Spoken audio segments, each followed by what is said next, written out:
Welcome back to another blog. और अभी मैं खड़ा हूँ झारखंड के सबसे पावन भूमि, सबसे पावन धरती देवघर में। और आज मैं आपको लेके चलूँगा झारखंड के देवघर जिले में स्थित द्वादश ज्योतिर्लिंग में से 9वां ज्योतिर्लिंग और सबसे प्रमुख ज्योतिर्लिंग बाबा वैद्यनाथ धाम ज्योतिर्लिंग के दर्शन करवाने। शिवगंगा पे खड़ा हूँ। शिवगंगा से स्नान करने के बाद ही हम मंदिर की तरफ जाते हैं। आप कहीं से भी आओगे, सबसे पहले आपको शिवगंगा आना होता है। शिवगंगा में स्नान करने के बाद ही हम मंदिर जाते हैं, क्योंकि ऐसा कहा जाता है कि जब तक आप शिवगंगा में स्नान नहीं करते हो, आप शुद्ध नहीं होते हो। तो यहाँ पे स्नान करने के बाद हम मंदिर जाते हैं। ऐसी मान्यता है कि लघुशंका के पश्चात जब रावण को अपने हाथों को शुद्ध करने के लिए आसपास कहीं जल नहीं मिला था, तब रावण ने धरती पे अपने मुक्का से प्रहार करके इस शिवगंगा का निर्माण किया था। शिवगंगा में स्नान के पश्चात हम अपने गंगा जल को संकल्प कराते हैं, और गंगा जल को संकल्प करा के यहाँ से आप मंदिर को जाते हो। तो चलो, हम अपने गंगा जल को संकल्प करा चुके हैं, अब हम बढ़ते हैं मंदिर की ओर। आप कोई भी मौसम में यहाँ पे आओगे, काफ़ी भीड़ होती है। जैसे सावन में तो यहाँ पे कांवड़ यात्रा होती है, तो बहुत ज़्यादा भीड़ होती है। उसके बाद भी अगर कभी भी आप आओ किसी भी मौसम में, तो आपको बहुत भीड़ मिलेगी। देख सकते हो मेरे पीछे सावन ख़त्म हो चुका है, भादो भी ख़त्म होने वाला है, बट आप भीड़ देख सकते हो। और सालों भर यहाँ पे लोग कांवड़ लेके आते हैं सुल्तानगंज से। देवघर आने के लिए सबसे पहले बाई ट्रेन आपको जसीडीह स्टेशन आना पड़ता है, क्योंकि जसीडीह स्टेशन यहाँ का मेन लाइन है। और जसीडीह स्टेशन से बाबा मंदिर की दूरी है 6 किलोमीटर, जहाँ तक आप ऑटो या टोटो के थ्रू जा सकते हो। अगर आप ऑटो बुक करके जाते हो तो उसकी चार्जेज है 150 रुपीज़, और अगर आप शेयरिंग से जाते हो तो उसकी चार्जेज है 20 रुपीज़। आज है सोमवार का दिन, तो आज वैसे भी मंदिर में भीड़ होता है और टाइम लग जाता है, क्योंकि सुबह 6 से 9 बजे तक जो यहाँ के लोकल है, देवघर के लोकल लोग हैं, उनके लिए मंदिर को खोल दिया जाता है। बाहर की जो लाइन लगती है उसे रोक दिया जाता है, ताकि यहाँ के जो लोकल लोग हैं वो दर्शन कर सके। और वो टाइमिंग होता है 6 से 9 बजे के बाद फिर से यहाँ जो हमारी लाइन लगेंगे, जो बाहर के लोग हैं, हम लोग हैं जैसे, फिर हमारी लाइन स्टार्ट हो जाती है दर्शन के लिए। तो चलो और दिखाता हूँ। ये देखो कितनी भीड़ है। यहाँ पे लोग खड़े हैं, मतलब अभी लाइन को रोक दिया गया है, और ये लोग अभी 9 बजे तक ऐसे ही खड़े रहेंगे। 9 बजे के बाद इनको फिर दर्शन के लिए आगे भेजा जाएगा।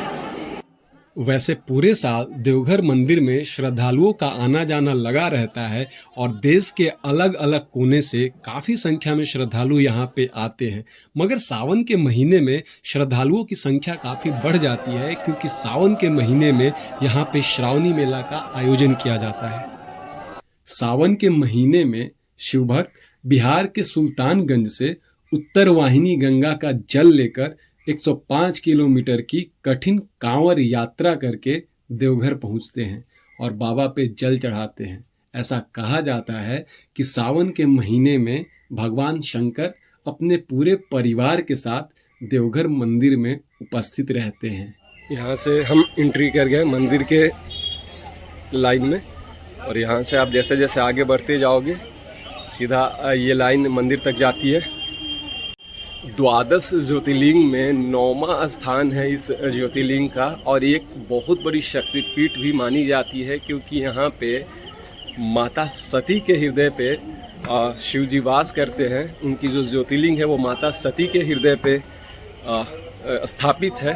तो क्या है कहानी, चलिए मैं आपको बताता हूँ। और बहुत सारी कहानियाँ हैं इस मंदिर से जुड़ी हुई, जो मैं आपको इस ब्लॉग में सारी कहानी को बताऊँगा। इस शिवलिंग के स्थापना के पीछे की कहानी ये है। कहा जाता है कि एक बार लंका का राजा रावण भगवान शिव को प्रसन्न करने के लिए हिमालय पर्वत पे जाके कठोर तपस्या करना शुरू कर देता है, और तपस्या के उपरांत अपना एक सर काट के शिवलिंग पे चढ़ाना शुरू कर देता है। और ऐसा करते करते वो अपना 9 सर काट चुका होता है, और 10वां सर काटने ही वाला होता है कि उसी वक्त भगवान शंकर उसके तपस्या से प्रसन्न होकर वहाँ पे प्रकट होते हैं, और उसके सारे कटे हुए सर को एक साथ जोड़ देते हैं और रावण से वरदान मांगने के लिए कहते हैं। वरदान में रावण भगवान शिव को अपने साथ लंका चलने के लिए कहता है। भगवान शिव ज्योतिर्लिंग के रूप में रावण के साथ लंका चलने के लिए तैयार हो जाते हैं, मगर रावण के सामने एक शर्त रखते हैं कि रास्ते में कहीं भी अगर रावण इस ज्योतिर्लिंग को भूमि पर रखेगा तो ये ज्योतिर्लिंग वहीं पे स्थापित हो जाएगा। और ऐसा कह के भगवान शिव एक ज्योतिर्लिंग के रूप में परिवर्तित हो जाते हैं और रावण उस ज्योतिर्लिंग को लेकर आकाश मार्ग से लंका की ओर चल देता है। चूंकि भगवान विष्णु नहीं चाहते थे कि रावण इस ज्योतिर्लिंग को लेकर लंका पहुंचे, इसलिए भगवान विष्णु ने जल के देवता वरुण देव को रावण के पेट में प्रवेश होने के लिए कहा। जैसे ही वरुण देव रावण के पेट में प्रवेश करते हैं, देवघर पहुंचते पहुंचते रावण को जोरों की लघुशंका लग जाती है और मजबूरन उसे धरती पे उतरना पड़ता है। धरती पे उतरने के बाद पास में ही गाय चरा रहे बैजू नामक चरवाहे को रावण शिवलिंग देकर लघुशंका के लिए चला जाता है और ऐसा कहा जाता है कि रावण 7 दिन और 7 रात तक वहीं पे लघुशंका करते रह जाता है। लघुशंका के पश्चात जब रावण वापस आता है तो देखता है कि ज्योतिर्लिंग भूमि पे रखा हुआ है। रावण उस ज्योतिर्लिंग को उठाने की बहुत कोशिश करता है, मगर लाख कोशिश करने के बाद भी जब रावण उस ज्योतिर्लिंग को नहीं उठा पाता है तो गुस्से में आकर अपने अंगूठे से उस ज्योतिर्लिंग को भूमि के अंदर दबा देता है और वहां से चला जाता है। और ये देखो हम मंदिर में प्रवेश कर रहे हैं।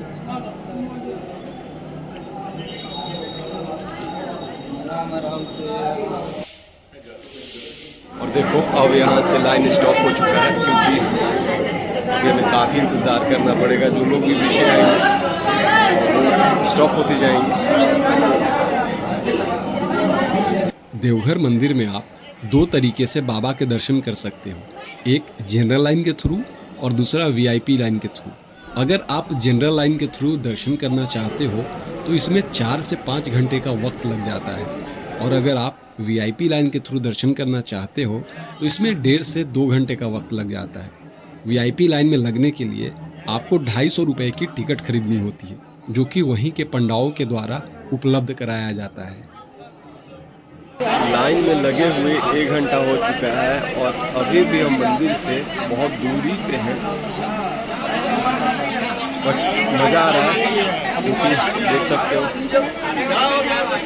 बहुत सारे लोग हैं और सब बोल बम के नारों से मतलब एनर्जेटिक कर रहे हैं खुद को। बोल बम का नारा गूंजते रहता है, देख सकते हो आप। रंग बिरंगी शुभक लाइन में भी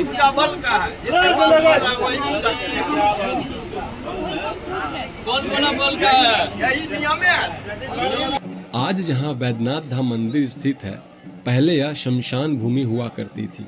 ऐसा कहा जाता है कि माता सती का हृदय कटकर इसी स्थान पे गिरा था जहां आज ज्योतिर्लिंग स्थापित है। रावण इस ज्योतिर्लिंग को देवघर से 6 किलोमीटर दूर हरला-जोरी नामक स्थान पे छोड़कर चला गया था। तब भगवान विष्णु ने हरला-जोरी से उस ज्योतिर्लिंग को उठाकर देवघर में माता सती के हृदय पे स्थापित कर दिया था। भगवान विष्णु के अनुसार एक ही स्थान पे शिव और सती अलग अलग जगह पे नहीं रह सकते थे, इसीलिए इस मंदिर को शिव शक्ति पीठ भी कहा जाता है। माता सती के साथ होने के कारण भगवान शिव को यहाँ पे लाल फूल भी चढ़ाया जाता है, तथा यह दुनिया का एकलौता ऐसा मंदिर है जहाँ शिव और पार्वती मंदिर के बीच में गठबंधन किया जाता है। काफ़ी देर से इंतज़ार कर रहे हैं बाबा के दर्शन के लिए और अब इंतज़ार की घड़ी खत्म होने वाली है। मंदिर दिखाई देनी शुरू हो गई है और बहुत ही जल्द हम अब मंदिर के प्रांगण में होंगे। चलिए थोड़ा देर जैसे जैसे मंदिर के करीब जा रहे हैं साइकिल बढ़ता जा रहा है, लग रहा है कि कितना जल्दी बाबा से दर्शन, बाबा का दर्शन मिले। चलो जब आप जनरल लाइन से दर्शन करने के लिए आते हो तो मंदिर पहुंचने के पहले आपको इस तरह के 2 भूल भुलैया से होकर गुजरना पड़ता है। इस भूल भुलैया को क्रॉस करने में आपको घंटों का वक्त लग जाता है। इस भूल भुलैया को क्रॉस करने के बाद 15 से 20 मिनट के अंदर आप मंदिर में प्रवेश कर जाते हैं। देखो बाहर से हम लोग सही से अंदर आते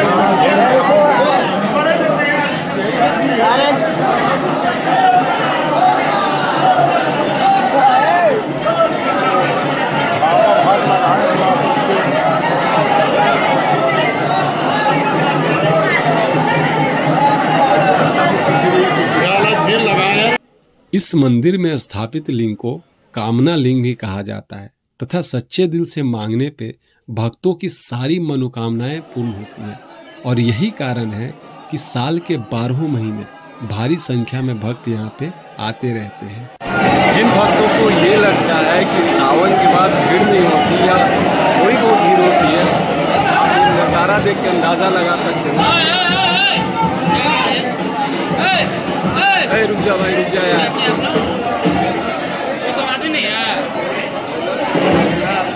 कोई भी कहीं से भी घुस रहा है। आप दुनिया के किसी भी शिव मंदिर में चले जाओ, आपको मंदिर के शिखर पे त्रिशूल देखने को मिलेगा, मगर देवघर स्थित वैद्यनाथ धाम मंदिर एकलौता ऐसा मंदिर है जिसके शिखर पे आपको पंचशूल देखने को मिलेगा। कहा जाता है कि लंका का राजा रावण खुद अपने हाथों से इस पंचशूल को मंदिर के शिखर पे लगाया था ताकि किसी भी तरह की आपदाओं से मंदिर को बचाया जा सके। रावण अपने गुरु शुक्राचार्य से पंचवक्त्रम की विद्या सीखी थी और इसी विद्या से उसने पंचशूल का निर्माण किया था। कहा जाता है कि रावण अपने लंका के चारों दिशाओं में इस पंचशूल को स्थापित कर रखा था, जिसके कारण कोई भी लंका में प्रवेश नहीं कर पाता था और इसी पंचशूल के कारण भगवान राम भी लंका में प्रवेश नहीं कर पाए थे। साल में एक बार महाशिवरात्रि के 2 दिन पहले इस पंचशूल को उतारा जाता है तथा साफ सफाई और विधिवत पूजा के बाद वापस महाशिवरात्रि के दिन इस पंचशूल को मंदिर के शीर्ष पे लगा दिया जाता है।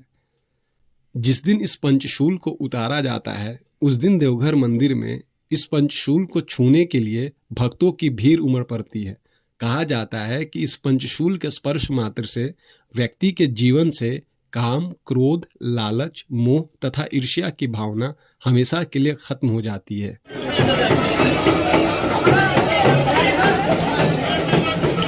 आगे से एंट्री हो रही है, देखो ये मंदिर की एंट्री है।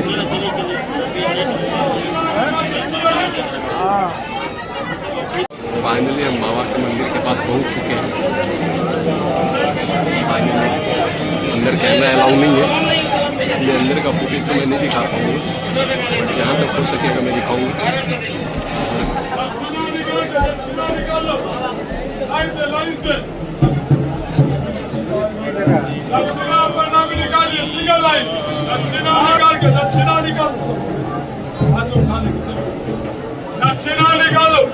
Single line.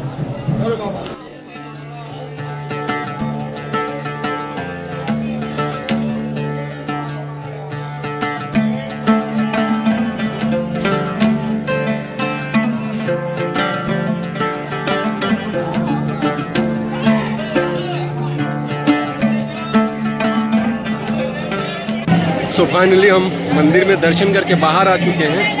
अद्भुत नज़ारा था अंदर। हम 15 मिनट वक्त अंदर गुजारे वहाँ पे कोने में खड़े होके, बहुत मज़ा आया। भीड़ थी लेकिन अंदर आपको इस टाइम में अंदर में आपको टाइम मिल जाएगा पूजा करने के लिए, अच्छे से आप पूजा कर सकते हो।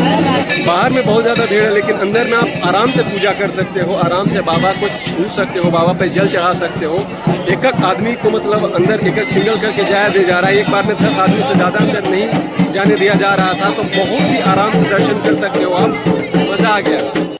वैद्यनाथ धाम मंदिर का निर्माण भगवान विष्णु के कहने पे विश्वकर्मा जी ने रातों रात किया था। इस मंदिर की ऊंचाई है 72 फीट। बाबा का मंदिर बीच में स्थापित है। इस मंदिर के अलावा इस प्रांगण में देवी देवताओं के कुल 21 और भी मंदिर स्थापित हैं, जैसे पार्वती मंदिर, काली मंदिर, सरस्वती मंदिर, मनसा मंदिर, हनुमान मंदिर, सूर्यनारायण मंदिर इत्यादि। बाबा मंदिर के मुख्य द्वार पे नंदी जी विराजमान है। कहा जाता है कि बिना नंदी जी के पूजा किए यहाँ की पूजा अधूरी मानी जाती है। मंदिर के प्रांगण में एक घंटा और एक चंद्रकूप भी है। इसी चंद्रकूप के जल से शिव जी को प्रतिदिन स्नान कराया जाता है। इस चंद्रकूप का जल शिव जी को अति प्रिय है। इस चंद्रकूप का निर्माण भी विश्वकर्मा जी ने किया था।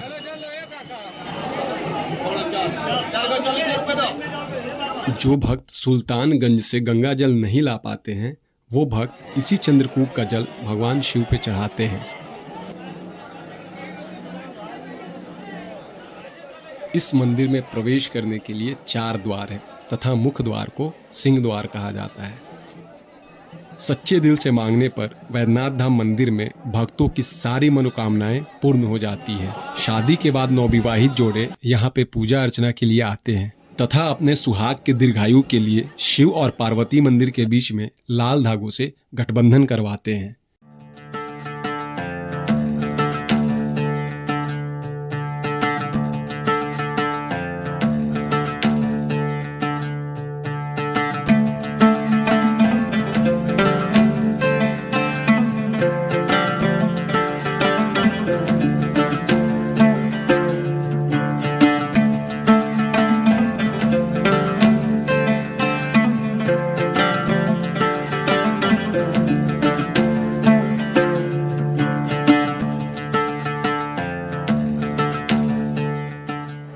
तो सभी मंदिर में दर्शन करने के बाद अब हम निकल रहे हैं मंदिर परिसर से बाहर, और सिंह द्वार से हम बाहर निकलेंगे, क्योंकि जैसे ही सिंह द्वार से आप बाहर जाओगे आपको मिलती है पेड़ा गली, और आपको तो पता है कि पेड़ा यहाँ का फेमस प्रसाद है।